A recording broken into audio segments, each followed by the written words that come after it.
मैं चाहता हूं कि पाकिस्तान एटम बम के साथ अपने जो उसका वकार है, जो जिस स्टेज पे वो खड़ा हुआ है अपने दबदबे पे, किसी से डरता नहीं है। अगर यही दे देंगे तो हम सबसे डरेंगे, हमसे कोई नहीं डरेगा। सर हमसे पहले भी कोई नहीं डरता।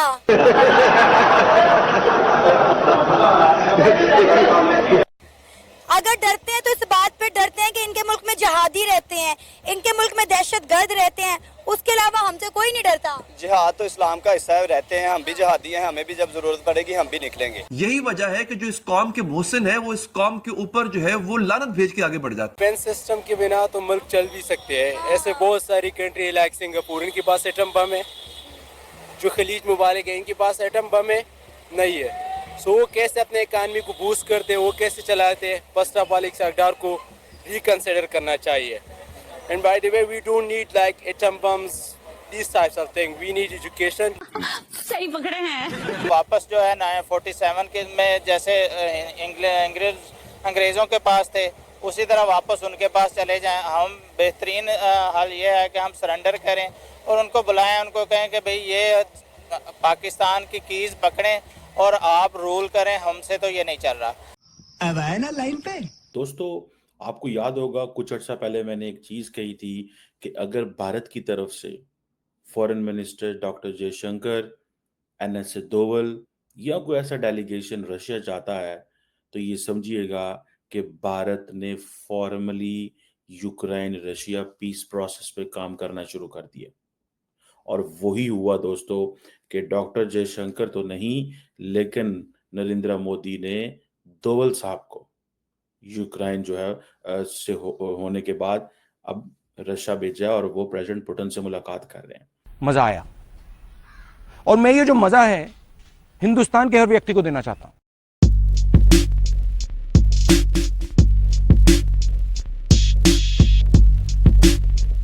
सहाबदार साहब ने एक बहुत बड़ी स्टेटमेंट दी है। उन्होंने कहा है कि अगर इस बार आईएमएफ ने हमें कर्जा ना दिया तो हमने अपना जोहरी जंगी सामान रोटियां सेकने के लिए नहीं रखा, इनकी नीलामी यकीनी है। क्या कहना चाहेंगे? एक तरफ हमारा हमसाया मुल्क भारत है जो दिन ब दिन अपना डिफेंस स्ट्रॉन्ग कर रहा है, आए दिन वो अपना कोई ना कोई नया एक्सपेरिमेंट करते हैं। चांद के साउथ पोल में वो पहुंच गए हैं, नए नए मिशन वो लॉन्च कर रहे हैं और हमारे पास जो अल्लाह अल्लाह करके एक एटम बम हमने बना लिया है, आज हम उसको भी बेचने निकल पड़े हैं। जी, इसमें देखें मेरा पॉइंट ऑफ व्यू ये है कि हमने फर्स्ट ऑफ ऑल तो ये जो जौहरी हथियार बनाए थे ये रोटियां सेकने के लिए तो बनाए भी नहीं थे। ये हमने बनाए भी इसीलिए थे कि हमें, क्योंकि हम जिस खित्ता में रहते हैं वहाँ पे हमें सिक्योरिटी का बहुत बड़ा एक इशू है। हमें अपने हमसाया मुल्क भारत का ही बहुत बड़ा एक प्रेशर है कि जब उसके पास एक जौहरी ताकत है तो हमारे लिए लाजम था कि हम भी अपनी जौहरी ताकत को जो है वो इन्हांस करें और इसको हासिल करें, जिसके लिए कि डॉक्टर ए.क्यू. खान ने कुर्बानी दी, उन्होंने मेहनत की, बाकी सारे पाकिस्तानियों ने ये सब मेहनत की। तो मेरे ख्याल में ये एक इंतहाई बच्चगाना सी स्टेटमेंट है। मेरे ख्याल में तो हमें चाहिए कि अपनी इकनॉमिक पॉलिसीज़ को बेहतर करें, अपनी करप्शन को ख़त्म करें और हमारे जो हालात हैं इसमें जब तक हमारी पॉलिटिकल स्टेबिलिटी नहीं आती, इकनॉमिकल स्टेबिलिटी नहीं आ सकती। तो सबसे पहले तो हमें इकनॉमिक स्टेबिलिटी के लिए पॉलिटिकल स्टेबिलिटी चाहिए। जो आईएमएफ है, आईएमएफ ऑब्वियसली अगर वो ये तो नहीं कहता कि आप अपने एसेट सेल करें और एसेट सेल करके अपनी जो है वो हम कब तक अपने घर का सामान बेचेंगे? अगर ये भी बेच दें उसके बाद फिर क्या बेचेंगे? ये चीज तो बेच दी है, हर चीज तो बेच दी, हमारे पास बचा क्या है? अपने एयरपोर्ट्स, अपनी बंदरगाहें तक तो हमने गिरवी रखवा दी हैं। यही तो बात है कि यही तो मेरा पॉइंट ऑफ व्यू है कि आप कब तक ये सामान बेचेंगे? कहीं तो आपको रुकना होगा। अगर आप नहीं रुकेंगे तो ऑब्वियसली उसके बाद तो फिर ये है कि इससे बेहतर है कि हम वापस जो है 47 के में जैसे अंग्रेज़ों के पास थे उसी तरह वापस उनके पास चले जाएं। हम बेहतरीन हल ये है कि हम सरेंडर करें और उनको बुलाएं, उनको कहें कि भाई ये पाकिस्तान की कीज़ पकड़ें और आप रूल करें, हमसे तो ये नहीं चल रहा। ये आज़ादी हमने इसलिए नहीं ली थी कि हम अपने जो है एसेट्स और अपने घर का सामान बेच के गुजारा करेंगे। हमने इसलिए ली थी कि हम यहाँ पे सेल्फ सस्टेनेबल हों और यहाँ पे हमें मजहबी और इकनॉमिकल हर किस्म की आज़ादी हो। लेकिन हमें अनफॉर्चुनेटली पिछले 70 साल से यही सुनने को मिलता है, क्योंकि ये सारी रूलिंग एलीट वही है जो 47 में पाकिस्तान बनने के ख़िलाफ़ थी। आज वो सारी हमें रूल कर रही है और हमें ये समझाने की कोशिश कि बड़ा मुश्किल है गुजारना। अगर इतना मुश्किल है तो अपने अयाशियाँ ख़त्म करें, अपने जो हम लल्ले तलल्ले है। अगर यहाँ से अभी भी कोई मिनिस्टर गुजरेगा तो 400 गाड़ी का काफिला गुजरेगा, क्यों गुजरेगा भाई? इतनी अब हमें इंडिया से खतरा रहा ही नहीं, अब हमें इन लोगों से खतरा है। इन्होंने पाकिस्तान का हर एसेट बेच दिया है, हर एसेट गिरवी रखवा दिया है। मेरा ख्याल है वो वक्त करीब नहीं है जब पाकिस्तान के अवाम भी ये लोग बेचना शुरू कर देंगे। ऑब्वियसली देखें, अवाम तो हम पहले भी बेच रहे हैं, हमने कौन से कब नहीं बेची अवाम। देखें हमारे अवाम का, मुझे ये बताएं कि किसी पाकिस्तानी का खून कितना महंगा है। अब भी अगर रेमंड डेविस का वाक़या देखें तो कितने पैसों में हम बिके, उसके अलावा एमएल कांसी का वाक़या देखें तो उसमें हम कितने पैसों में बिके। तो हमारी आवाम का तो जो है वो खून तो वैसे भी बड़ा सस्ता है। और आज भी अगर देखें तो अब यहाँ पे अगर कोई किसी को मार के चला जाए या इवन कोई दहशतगर्दी कर जाए तो हम क्या कर रहे हैं? कोई डेटरेंस नहीं है। कितनी सिक्योरिटी आम पब्लिक को हासिल है? ये सिर्फ सिक्योरिटी जो अवेलेबल है वो सिर्फ इन लोगों को जो रूलिंग क्लास है सिर्फ उसको अवेलेबल है। सर सोशल मीडिया पे ना दोनों चाहिए। आपको क्या चाहिए? हमें तो रोटी चाहिए। रोटी चाहिए। आपको क्या चाहिए? रोटी चाहिए या आइटम बम रखना है? रोटी चाहिए। रोटी चाहिए। ज़्यादा लोगों को उनका कहना है कि हमें रोटी चाहिए, हमें आइटम बम नहीं चाहिए। तो क्या करें फिर अब? अपना नजरिया है हर बंदे का। अच्छा। हर बंदे की सोच एक जैसी नहीं होती। अच्छा। मैं चाहता हूं कि पाकिस्तान एटम बम के साथ अपने जो उसका वकार है, जो जिस स्टेज पे वो खड़ा हुआ है, अपने दबदबे पे किसी से डरता नहीं है। अगर यही दे देंगे तो हम सबसे डरेंगे, हमसे कोई नहीं डरेगा। सर हमसे पहले भी कोई नहीं डरता। अगर डरते हैं तो इस बात पे डरते हैं कि इनके मुल्क में जहादी रहते हैं, इनके मुल्क में दहशतगर्द रहते हैं, उसके अलावा हमसे कोई नहीं डरता। जिहाद तो इस्लाम का हिस्सा है, रहते हैं, हम भी जिहादी हैं, हमें भी जब ज़रूरत पड़ेगी हम भी निकलेंगे। सही है। तो इस बात पे कोई राय नहीं है कि जिहादी रहते हैं या जो भी रहते हैं, लेकिन जब जी एक साथ हो जाएंगे ना फिर एक कौम बन के निकलेगी। तो सर पहले इस मुल्क के सियासतदानों के खिलाफ तो निकले ना, फिर जिहाद की बातें हम करेंगे।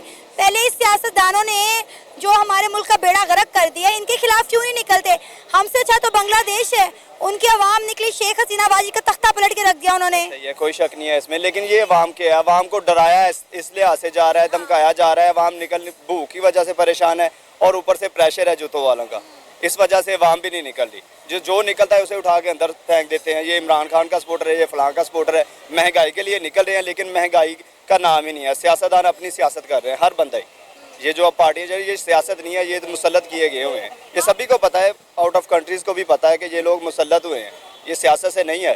कभी आपने सुना कि इंडिया अपनी कोई चीज बेच रहा है या गिरवी रखवा रहा है? नहीं, कभी नहीं सुना। ये पाकिस्तान को याद है, इनके हमारे सियासतदानों को ये आदत है बेचने की, लूटने की, काटने की, सभी कुछ करते हैं ये सियासतदान। तो इस सियासत पे लानत है, इससे ज्यादा कुछ नहीं कह सकते। पाकिस्तान मर्चीमा, उम्मीद है आप लोग ठीक होंगे। दोस्तों आपको याद होगा कुछ अर्सा पहले मैंने एक चीज कही थी कि अगर भारत की तरफ से foreign minister doctor Jaishankar, NS Doval या कोई ऐसा डेलीगेशन रशिया जाता है तो ये समझिएगा कि भारत ने formally Ukraine Russia peace process पे काम करना शुरू कर दिया। और वही हुआ दोस्तों कि डॉक्टर जयशंकर तो नहीं लेकिन नरेंद्र मोदी ने दोवल साहब को यूक्रेन जो है होने के बाद अब रशिया भेजा और वो प्रेसिडेंट पुतिन से मुलाकात कर रहे हैं। प्रेसिडेंट पुतिन से मुलाकात करने का मकसद ये है कि ये कहा जा रहा है कि आओ आगे की तरफ चले। मैं तो ज़ाती तौर पे ये समझता हूँ कि this is on the request of Ukraine, this is on the request of the US. और आपको पता है कि पुतिन साहब की जो से मुलाकात करना, जाहिर बात है हर बंदा तो जाके नहीं मिल सकता। नरेंद्र मोदी ने अपना इंतहाई ट्रस्टेड लेफ्टिनेंट, इसको लफ्ज बोलते हैं लेफ्टिनेंट, मतलब करीबी बंदा जो है, ऑब्वियसली अजीत दोवल से ज्यादा करीबी कौन बंदा हो सकता है नरेंद्र मोदी के। अब जो इम्पोर्टेंट चीज ये है कि नरेंद्र मोदी जब यूक्रेनी प्रेसिडेंट ज़ेलेंस्की को मिले तो उन्होंने ये कहा कि हमारा कुछ करें, आप कर सकते हैं। आपको पता है कि मोदी साहब स्पेशल ट्रेन पे पोलैंड से के रास्ते जो है वो पहुंचे थे ज़ेलेंस्की को मिलने, और वहां पे उन्होंने उसके वहां पे थापड़ा रखा, हाथ रखा, अगर आपको याद हो तो बाजू रखा ऐसे, ये जो अंदाज है, लीडर्स ऐसे नहीं मिलते, लेकिन नरेंद्र मोदी, इसका मतलब ये होता है कि बच्चे फिक्र ना कर, हम आ गए हैं। मैं आपको सच्ची बात बताऊं, leaders don't put hand like that for long, लेकिन शायद उनके यहाँ जंग थी, बंदे मारे गए हैं, तो एक सिंपैथी का फैक्टर मोदी साहब ने दिखाया, लेकिन that was a very powerful gesture. He wanted to show the European Union to the west कि देखें ये बंदा परेशान है, मैं इसका ख्याल करने आया। तो वो कोई मेडिसिन और इस तरह की चीजें लेके गए, लेकिन मोदी वाज वेरी कॉन्फिडेंट। तो एक तरफ तो ये था कि वो जो प्रेशर था नरेंद्र मोदी के ऊपर कि आप रशिया तो गए हैं, यूक्रेन नहीं गए, वो प्रेशर सारे का सारा जाहिर बात है ज़ाहिल हो गया। लेकिन आज की जो डिस्कशन है ना दोस्तों, ये थोड़ी ऊपर वाली डिस्कशन है। खत्म, बाय बाय, टाटा, गुड बाय, गया।